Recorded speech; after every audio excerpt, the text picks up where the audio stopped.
Welcome to What is Going for new thought from the edge of Each week on Time's flagship radio show, veteran broadcaster, author, and media consultant Sandie conducts thought-provoking interviews with inspirational authors, artists, musicians, scientists, speakers, and filmmakers who are working at the point where spirituality and science meet consciousness at the very edge of Here is your host, Sandie Sedgbeer.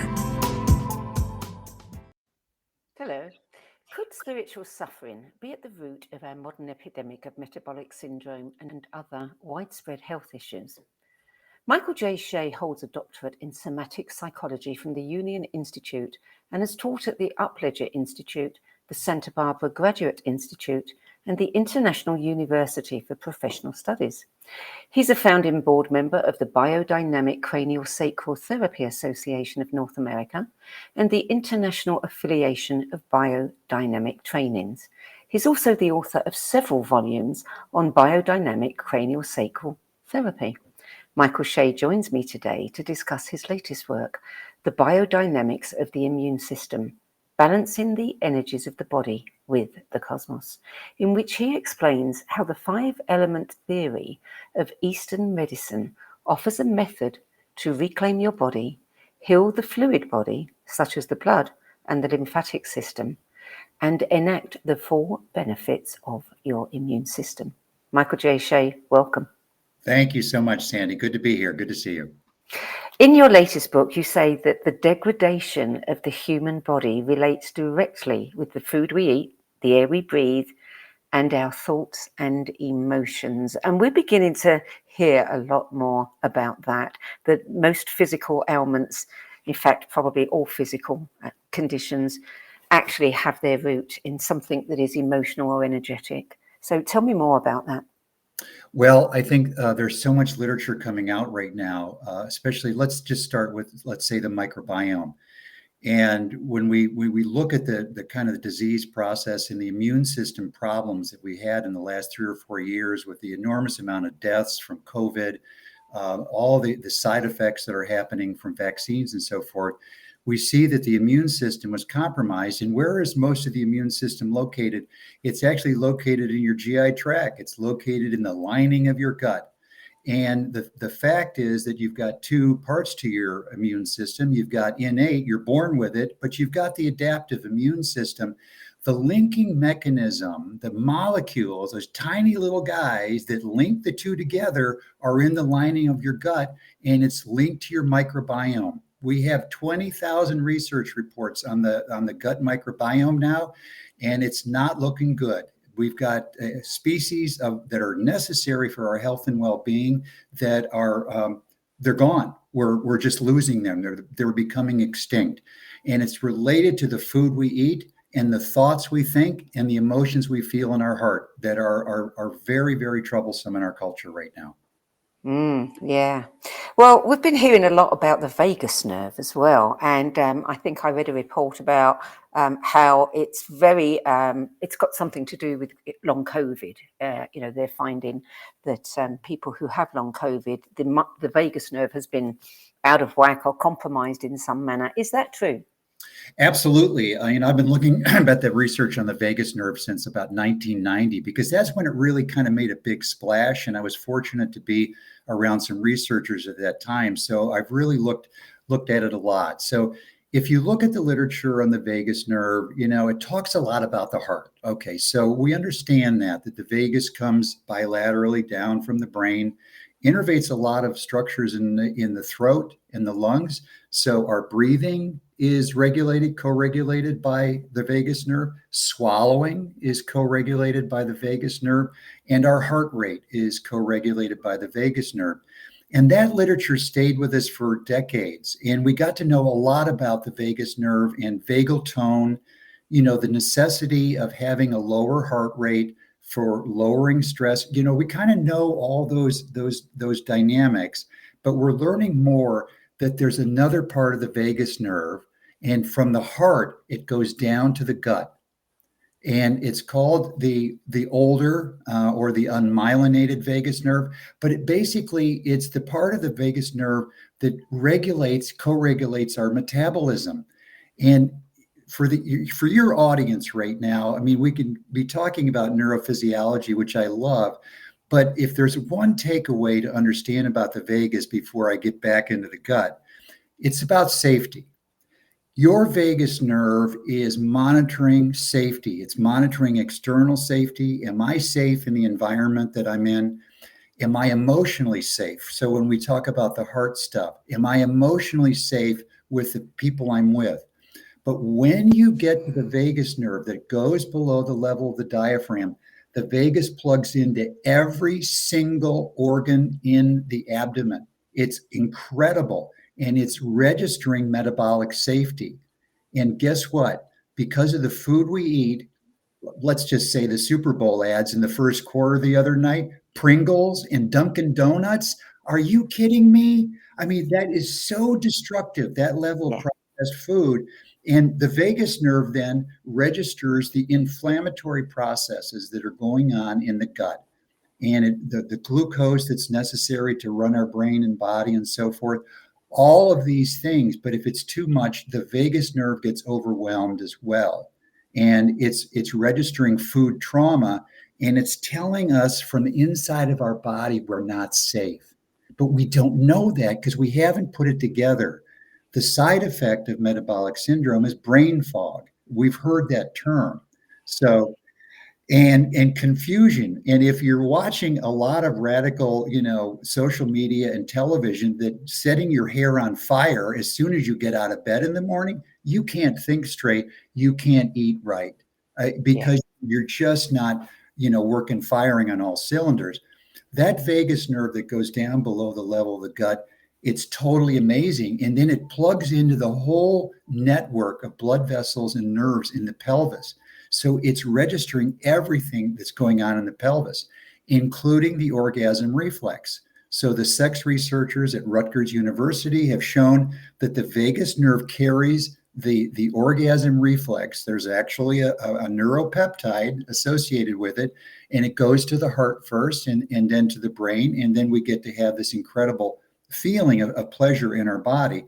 And I think it's important to add that into any discussion of the vagus, because we're making it look like there's a whole lot of bad stuff happening, and there is, but there's also a lot of good stuff.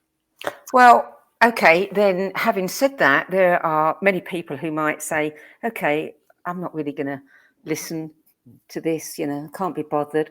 But when it comes to their sex life, there's a whole other area in which they may say, oh, it is worth looking into this and changing my diet, etc. Well, very much so. The dietary component is critical. But, I think, with most of our clients, or the clients I have and my wife, they can't do the homework. They know they have to change. And you have to find where you can enter in, where's the fulcrum for change process in a person's life. It might not be their diet. It might be, in my feeling world, that they need a contemplative practice. You have to have a switch that allows you to go inward and to self-settle. I've been a student of Tibetan medicine for 40 years, and I know the principles of Tibetan medicine. We have everything in our human body and our mind to heal ourselves. But to do that, we have to have contemplative practices. Doesn't make any difference. I'm not here pitching Buddhism or Christian contemplative practices. You've got to have a contemplative practice because you have to go in. I tell you, Sandie, somebody asked me a year ago, could I do a radio interview similar to this about cancer? And I said, well, I don't really know anything about cancer, except that within a whole year, I've got all these cancer patients. And I said to the person, there's one thing I know.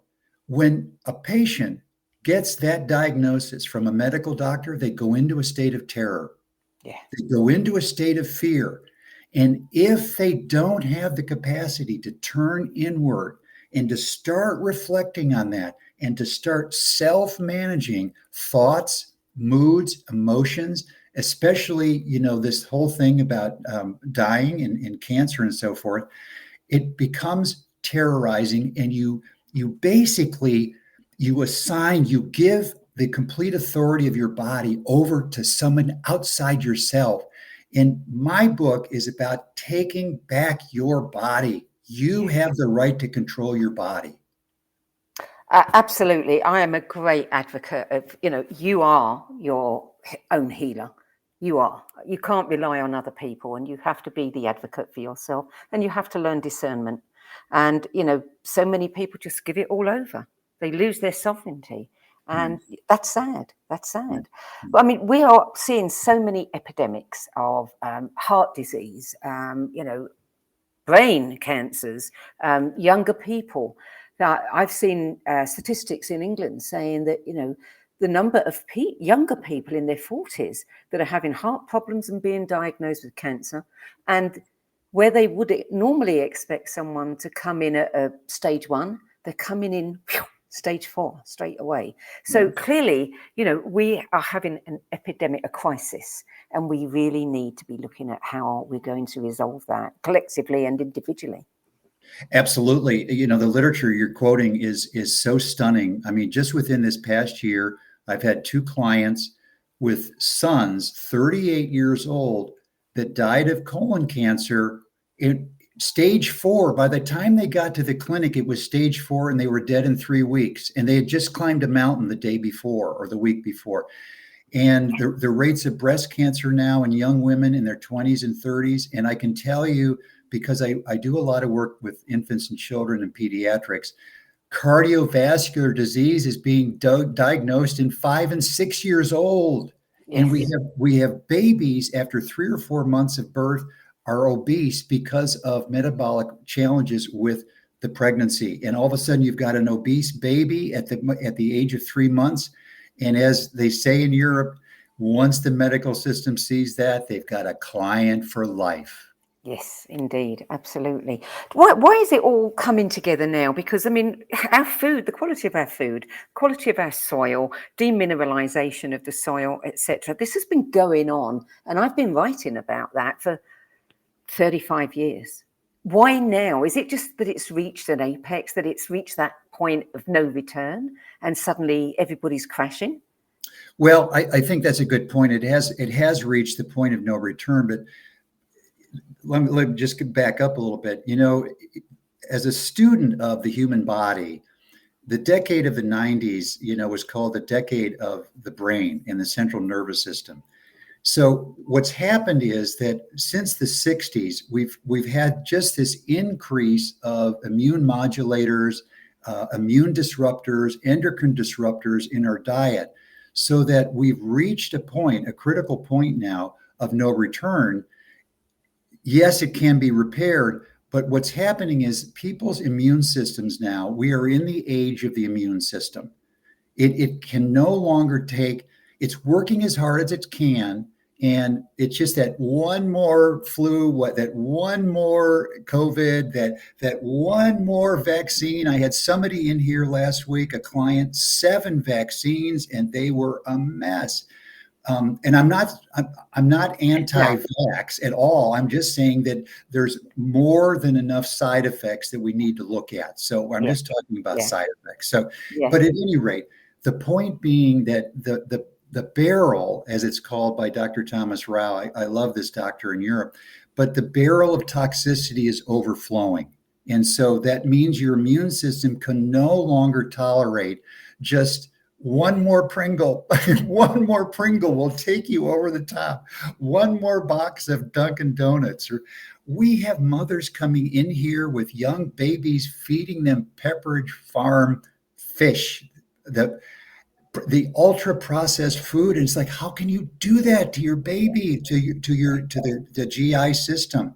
So from a very early age, Sandie, the degradation of our GI tract and the prevalence of social media that is just so sowing of hatred and rage, that's the big trend right now. So all of these factors are overwhelming us, and our immune system now can no longer handle it. Yeah. Well, tell me a little bit about metabolic syndrome, and then I want to go back to, the immune system, the intestines, autoimmune disorders.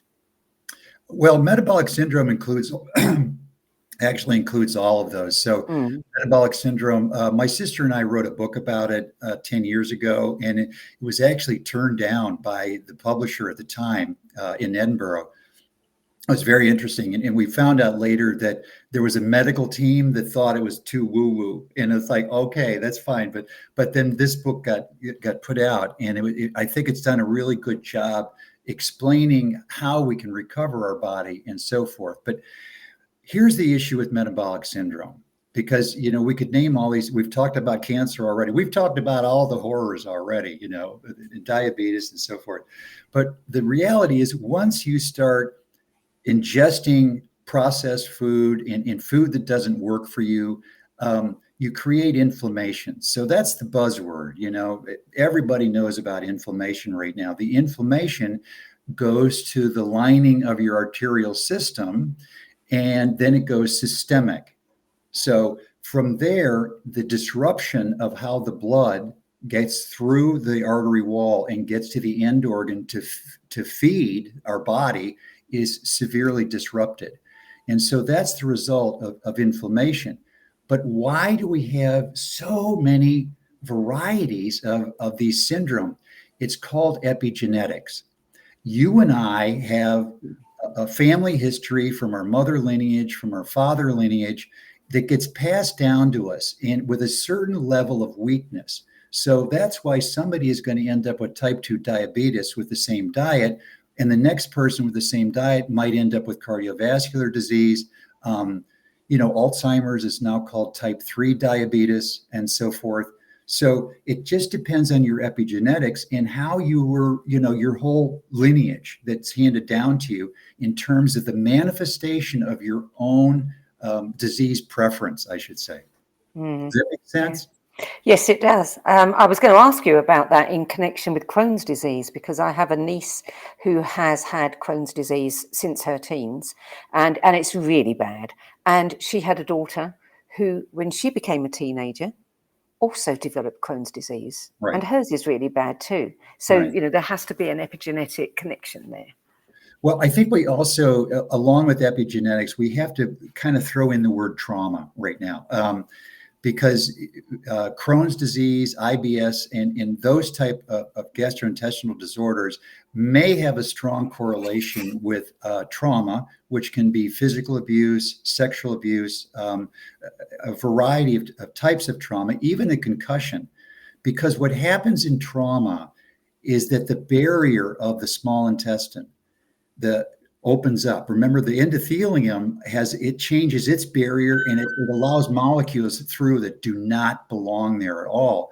But the same thing is happening to the lining of our gut. The barrier function is disrupted, and all of these molecules that have no business in our body, like high fructose corn syrup and all the additives, and especially preservatives in food destroy the gut microbiome. So you've got these dynamics of trauma specifically disrupting the barrier. And that's how this leakage and these syndromes begin to occur. So the repair is, you've got to repair the gut microbiome. You've got to repair the intestinal lining, the epithelial lining, the barrier. So there's that whole trend with bone broth. For the vegetarians, there's another system. So there's systems for repair. And it means you got to put a lot of attention on your gut. But we can't leave out the mind. You've got to have a contemplative practice to help you navigate your own bipolar day with your ups and I call it my bipolar day. You can't escape without some level of irritation or upset on a day-by-day basis. So these things, have to come together. And church attendance is at an all-time low in Europe. Belief in God is at an all-time low in the United States. So there's a degradation of the spiritual element or component of our life, not just the physical, metabolic, and the emotional. So all of these, come together, and we're getting the tsunami right now. This big tsunami of effect and affect. But there is also, to counter that, so many people are waking up. so many people are looking at, and you know, COVID has done a wonderful thing because people are beginning to reevaluate their life. You know, so many people stayed at home and changed the way they worked and realized, I don't want to give this up. I want to work at home and be able to take a walk in the woods at lunchtime. And so we have a lot to be grateful for in terms of getting our attention and getting us to rethink, you know, who we want to be and how we want to be. Yeah, I completely agree with you because I've seen so many people. I mean, we have our category of clients that are still struggling, but, you know, to see a group of young people that have shifted and made the change is very heartwarming in that regard. And it takes discipline, and it takes a time commitment, you know, a shift in how you regulate your time. Most people are spending a lot of time that can't make changes looking at things on television and social media that create unhappiness, that create anger, that create upset. And so that's why you really need to shift time to looking at and being engaged in things that are going to make you happy. And contemplative practice can allow you to see more clearly when you're not happy. But I think you mentioned the world of nature, and I live a block from the beach. Actually, I'm looking out the window right now and I have mango trees and they're all in blossom. So I spend a lot of time in nature because we know the research literature on nature. In Japan, they call it forest bathing. There's a great book called Your Brain on Nature. We have to be in nature in order to start the healing process.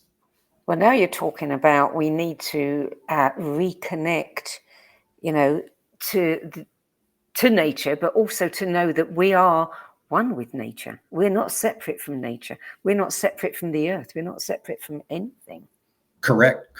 You mentioned at the beginning in the bio that, you know, the 5 elements, and the 5 elements specifically in my book are referring to the Ayurvedic and Tibetan medical, not specifically the Chinese.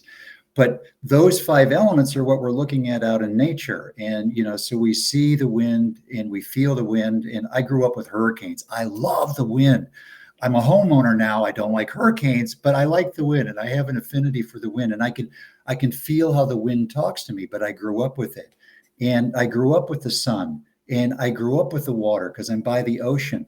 And I have these trees out here, and we have our soil where we don't use insecticides or pesticides. So we have an earth element that we keep clean for the fruit that we're growing and the herbs that we're growing here. So that's why we need to have the 5 elements outside and be related to them, because it relates that we are made of that inside. And so if we drink clean water, you know, and if we eat food grown from pesticide-free soil, and if we have regular doses of sunshine that are valuable and beneficial, then we match inside with outside. Very, very valuable. And we also have to look at the energetic component, because it's not just about the food we eat. It's about, you know, what was the mood of the person who was handling that food, because that has something to do with it as well. I call that corporate food. You know, I hardly go out for dinner. And we go out, my wife and I go out to a restaurant maybe once or twice a month, just, you know, to get out of the house. But we do a lot of cooking, you know, and my wife teaches cooking as well. But when you look at what's happening with the corporate food, you know, you just can't trust corporate food because it is not good for your microbiome. Yes, an occasional treat. I believe in an occasional treat. But corporate food in general is going to be modulated in a way that is not going to be healthy on a regular basis for you. That in metabolic challenges, if you're going to eat out or if you're going to have a binge or whatever your preference is for having fun that one time, you've got to give your body time. I'm an expert in what's called intermittent fasting and time restricted eating, because that's how I lost weight when I was obese. And so you have to give your body time and to not eat, to not put food in your mouth. Okay. Japanese call obesity lonely mouth disorder. Okay. So, you know, Very apt. is how do you, I say, like, how do you prevent the spoon and the fork from going to your mouth? You've got to put it down. For women, Megan Ramos's new book, she's saying for women, it needs to be 16 hours between the last meal at night and the first meal during the day. I work at a 12 to 14 hour rate at my age right now, and as a man. So where I go 12 to 14 hours. And if you've had a really strong meal the night before, or you've had an extra glass of wine, give it a couple of extra hours in the morning so your metabolism can break it down. It takes time to break all of that down. So, yeah. And I want to talk about obesity as well, because, I mean, you've mentioned it, and it is an absolute epidemic in England. And so many of our children, and all that the governments are saying is, we need to do more exercise. It's not just about exercise. They say nothing about the food, that is being promoted and advertised. And of course, now we've also got the meatless, trend, which is good in some respects, but in other respects, that food too is processed. Oh, yeah. Plant-based protein is heavily processed food. So yeah, that's a huge challenge. Well, my book has a couple of chapters on obesity, and it's important for me because, I have a 100% service-related PTSD disability from the military. So when I was in the military, I was in a pretty severe incident that created the PTSD. And within a month or two after that incident, I started eating myself into oblivion. And I got out of the Army and I weighed 100 more pounds than I do now. Right now, I weigh about 170. When I got out of the service, I was 270. There's a picture of me in the book at that weight. I mean, it's like, wow, that's pretty amazing. So the obesity issue is real. It's very difficult for people because of it's tied into corporate food and the food industry in general, not being willing to change the dynamics of some of the things that these people are eating that get obese. And now you have the pharmaceutical industry with pharmaceuticals for obesity. I read a report this morning that there's now a pill you can eat that will fill your stomach, okay, and it will make your endocrine system feel as if your stomach is full. And I'm like, oh my God. The issue is, it's called interoceptive awareness. You have to be aware of when you're hungry, and that's a signal. And you have to be aware of when you're full. And that's a signal on the inside of your body. That's your endocrine system talking to you. Those are the signals that need to be woken up. Okay. And I'm big fan of intermittent fasting and time restricted eating. Yeah, we'll come back to that after the break. You're listening to What is Going On. I'm Sandie Sedgbeer, and my guest today is Michael J Shea, who holds a doctorate in somatic psychology and is founding board member of the Biodynamic Craniosacral Therapy Association of North America. And we're talking about his book, The Biodynamics of the Immune System, Balancing the Energies of the Body with the Cosmos. We'll be back with more from Michael Shea after the break. Om Times TV. Imagine becoming a super influencer. Reinvent yourself, invest in your brand, and then manifest your success with a robust spheric approach. Om Times Media and Broadcasting offers a unique and multifaceted way to become the spiritual and conscious influencer you deserve to be by putting your message across our powerful platform with its proven record of integrity and excellence. Through our produced shows, Om Times offers the opportunity to become a social media TV personality, a radio show host, an Om Times magazine columnist, and a syndicated podcaster, all in one shot. By live streaming your show on Om Times TV and broadcasting it across the extensive Om Times radio and TV networks, you become more than a host. You become an ambassador and a force for positive change. Om Times. Open yourself to the possibilities.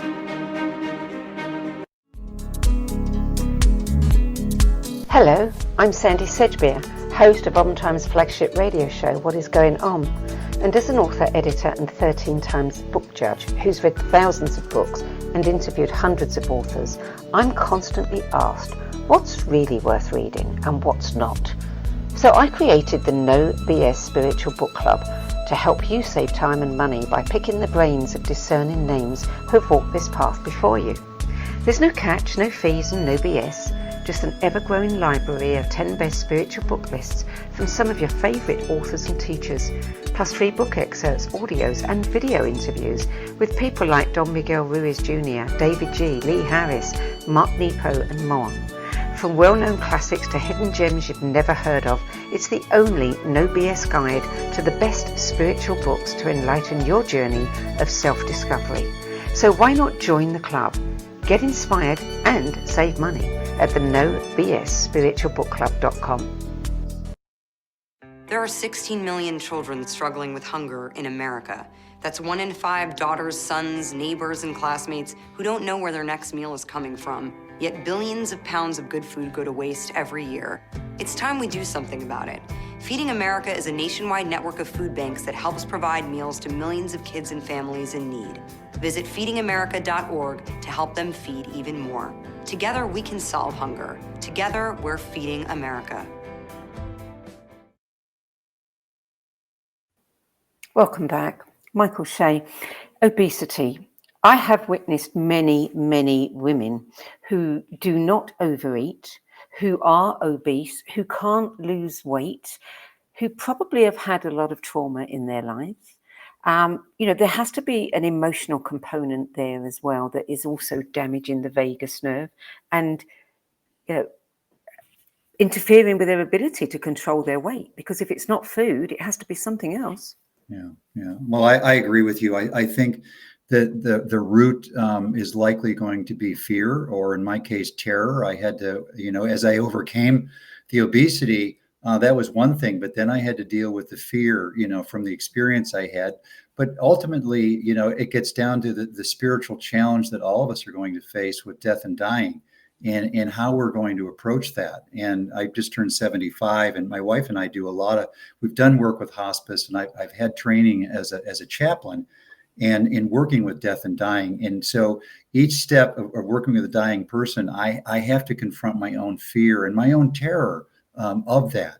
And that's why I say contemplative practices are very valuable, because whether that fear and terror comes from a trauma from the outside, there's also some fear and trauma that's generated on the inside, when we don't feel safe, but also because our body, our organism, and somatically, we are headed to an end game.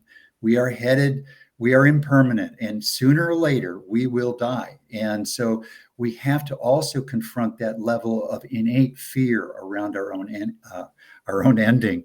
As one author friend of mine said, we have to embrace our own inner corpse.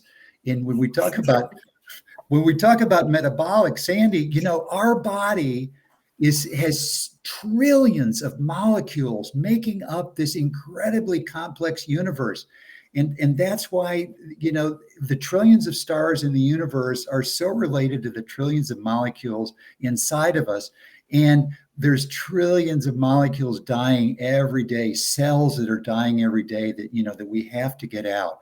So it's part of it is just embracing that basic fear we have, and whatever the source of fear might be. It's so important that we have a practice that can work with it, that doesn't lead to addiction, that doesn't lead to alcohol or drug abuse and so forth, that goes on with that base root of fear that's at the root of anxiety, that's at the root of depression and so forth.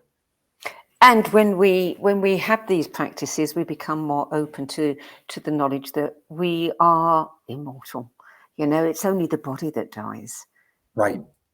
And that helps some people cope with the fear. Let me ask you, how would someone know if their vagus nerve is damaged? I mean, you've mentioned a number of, conditions and things that are, a side effect of that. But is there a way to tell? And do these little clicker devices that people say, balance your vagus nerve with this, do they really work? The vagus nerve is interesting. as I said, so one of the things we did not mention about the vagus nerve is that it's registering inflammation. I mentioned that, but when it's registering inflammation, it sends signals to the brain to create an anti-inflammatory response. So the research literature got onto this, these clicking devices and so forth, because about 10 or 12 years ago, they implanted electrodes next to the vagus nerve in the neck, and they stimulated it, and they saw that it was creating this anti-inflammatory response. The symptoms, though, can be varied, in terms of how you would know if the vagus nerve is overactive. It's inconclusive in the literature that it's damaged. There is some discussion that it's inflamed. Everything's inflamed in the body in contemporary people. 98% of Americans have an inflammatory process going on, including myself. So these devices are helpful, but they're also an adjunct to a healthy contemplative practice that allows you to see more clearly a direction that you need to go in terms of behavior and so forth. And also the devices, look, the main device they plug into the tragus of your ear, $600 for one of these devices. I'm a licensed massage therapist in the state. Why not massage your tragus and save yourself $600? Yoga is excellent for restoration of the vagus nerve because of the way it works with the cardiovascular system and heart. The craniosacral therapy that I teach and the variation that I teach called biodynamic cardiovascular therapy are all oriented around the dynamic of the vagus nerve at the physiological and metabolic level. But you have to know, Sandie, it's back to safety. Do I feel safe? How do I know when I'm not safe? Your vagus nerve is communicating to you. If I'm anxious, if I'm irritable, that means I'm not feeling safe about something. Is it internal? Is it external? I'm getting a signaling system. But if I'm dissociated, if I'm numbing myself with food, if I'm numbing myself with alcohol and drugs, then I'm cutting off that capacity of the vagus nerve, and I'm actually making it worse, but I'm cutting off its anti-inflammatory capacity. So huge problems. And I believe they can be solved. And you need a coach, you need help. We do have what it takes inside of us. We have it, and we need help. Yeah. We need reminding. There are so many things, weighing upon us that don't want us to think that. Don't want us to give up our authority. Right. So we do need reminding. Tell me about craniosacral therapy, because when I talk about that to people, they often say, well, what is that? It sounds as though it's not as well known as it ought to be. Well, of course, since I'm in it, it seems, and I'm like only 2 miles away from the Upledger Institute, where I initially got my teacher certification. It's really an old therapy. It derives from osteopathy. I don't know if your audience is familiar with osteopathy, but osteopathy is a medical science, and they have the same license as a medical doctor in the United States, and they're prevalent all over the world. But it's the osteopathic community in the 1800s and then in the early 1900s. They were the ones that started craniosacral therapy and 4 or 5 other types of manual therapy. So it was started in the 1930s by William Sutherland, an osteopath living in Missouri, I believe.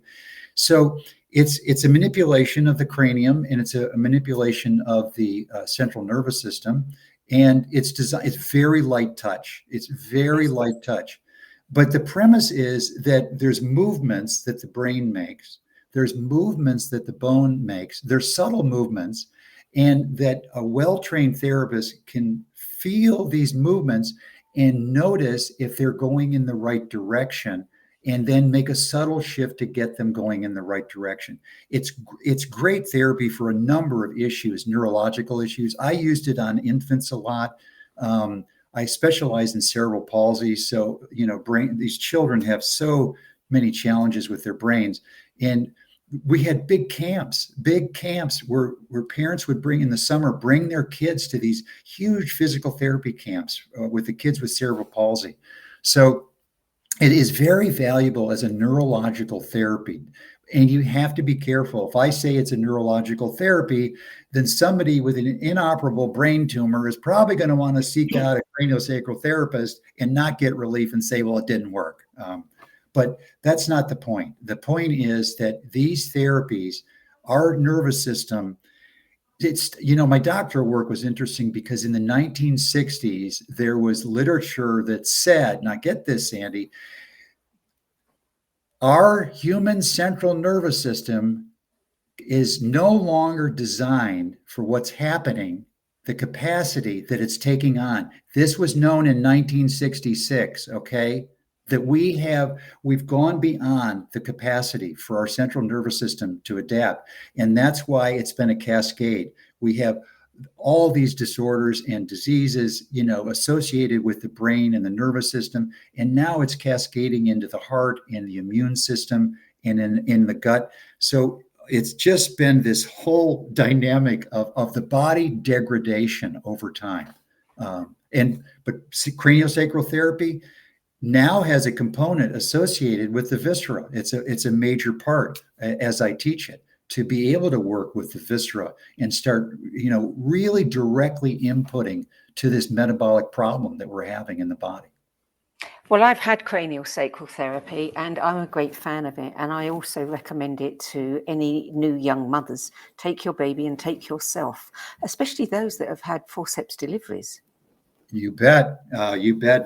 Forceps, vacuum extraction, and C-sections also. Because of the prevalence, of C-sections right now. So all of these are great things. And actually, I've been writing and working with a midwife, and we've put together a training on teaching mothers how to treat themselves craniosacrally in the abdomen, how to feel their baby, but mainly through the vascular system, and how to also then work with their vagus nerve and help synchronize with the baby's vagus nerve, because that's what's happening in utero. The baby's vagus and mom's vagus are synchronizing together. So you can affect that consciously, and it's a wonderful thing to do that we teach in the second and third trimester of pregnancy. You write about the 4 foundations of stillness. Say more about that. The 4 foundations of stillness, that gets into the dynamic of spirituality.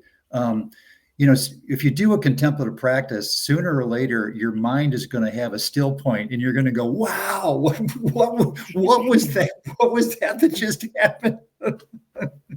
And you enter a domain that's kind of beyond mindfulness, and it's into that non-referential awareness. And so, really, the point with that is to be able to access that level of awareness at a contemplative level. Give me your question again, because I just went off into another. So what are the 4 foundations? You talk about the 4 foundations of it. Well, basically there's a perceptual process that goes on with a meditation practice. So, or a contemplative practice, or even a dynamic with manual therapy as I teach it. So there's a basic level of stillness and a sense of openness and open awareness. But when you get deeper, if you can really settle into that, you get into these deeper levels of stillness. And the levels of stillness have to do with feeling that the world of nature has become still, no matter what might be happening with the sun and the wind. But there's a stillness that's innate within the world of nature. And that when you're in a community of people, and my wife and I say this often when we're in a community of people or when we're teaching, and I'll always say it in the classroom, did everybody notice the still point? That as a community, when we get together, we can feel the stillness in the room. And then when we can feel the stillness in our own body. So a lot of people, when you teach them to meditate, I can't sit still. I just can't sit still. I mean, I've heard that so many times. But there's a point at which you have to learn how to sit still. You have to learn how to be still in your body. But ultimately, the 4th level of stillness is really the critical one of how you become more still in your mind. Not that you can get rid of your thoughts. It's not about attacking your thoughts. It's not about trying to get rid of them, but it's trying to move your attention and become more clear that there's another space of awareness that allows you clarity, and that the thoughts are just thoughts. And you have to get away from judging your thoughts. And that's a very, very deep level of stillness, or the deepest level of stillness, where you can stop judging your thoughts and rest in a non-referential awareness, or an awareness without an observer. And you're just in this knowing place. And it's a knowing place of love. It's a knowing place of compassion. It's a knowing place of empathy, because those qualities are innate. They're inside of us. And until these dimensions in us and around us have synchronized with a level of stillness, it's difficult to reach that very deep level where we can experience that inherent love and know that it's there, and know that we can respond with love and compassion, and we don't have to generate it, fix it. It will naturally arise of its own as we can synchronize with these 4 levels of stillness. That's the bottom line, isn't it? I mean, whatever we do, whatever practice we take up, the bottom line is always you will rest in love, and you will rest in peace and compassion and empathy, which is such a core, it blows my mind that people don't realize that is fundamentally what we are. Right. Exactly. Yeah. I was saying earlier that I was, trained as a multi-faith chaplain. And so if you go into a room of a dying person, and they're Christian, they might want to talk about Jesus. And it's like, I've got to talk about Jesus, and if you go into a room with a Buddhist, you need to be talking about Buddha, or whatever dynamic might be going on, whatever deity within that person's individual practice. And then it was interesting because we had to learn how to go into a room of an atheist. And what would you do with someone dying of an atheist? And you try to find out where they experienced love in their life and how they experienced love. Did they have an experience of love?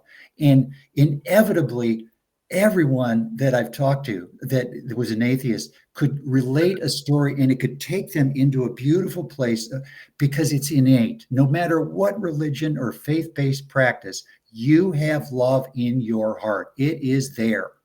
And I don't know if you've seen the literature, but no matter what religion you are, and no matter what contemplative practice you're doing, they all affect the same area of the brain. So it's like, come on, folks, get a practice and work your practice in order to wake up love, because it's already there. Yeah. You also write about the fluid body, and you offer practices to visualize the health of it. Say a little bit about that. Is there a quick practice that you could share with us? We don't have lots of time, but maybe something, fairly brief. Yeah, absolutely. I'm actually also an academic embryologist. So the universities and things you mentioned are where I was teaching embryology.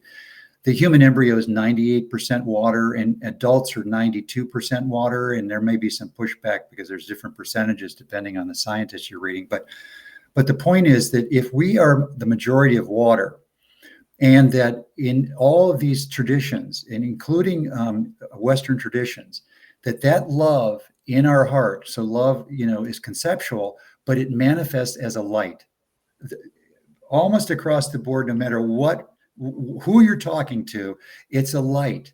So the light manifests. And what I teach is in Tibetan medicine. So I teach Tibetan medical visualization processes.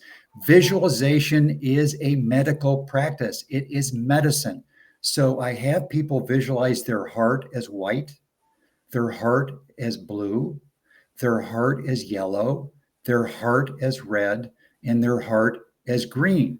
So that's the basic visualization process. And then that palette of rainbow colors, you choose one that you like a lot, or that is giving you more information at that time that you keep coming back to, and you let that color radiate through your body, your fluid body, and you let your whole body radiate with that color.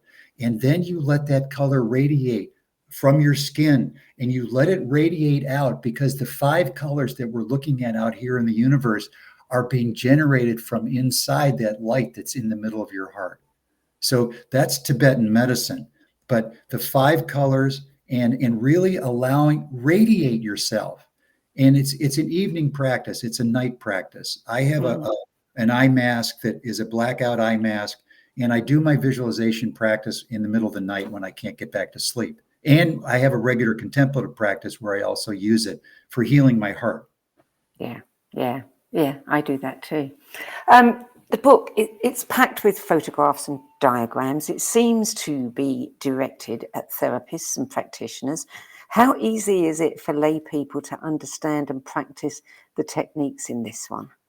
Well, the book, all of my books are divided into sections, and this book has 4 sections. So the 4th section is where the majority of photographs are, and those are the hand positions for manual therapists.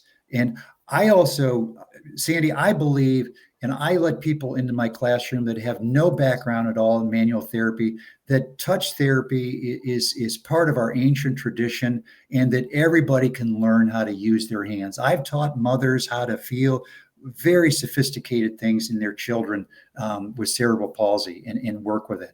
So the first 3 sections, though, a lot of dietary advice from Swiss biological medicine and the contribution from my wife, a lot of information about obesity, a lot of information about the body in general and how to view your body and how to hold your body.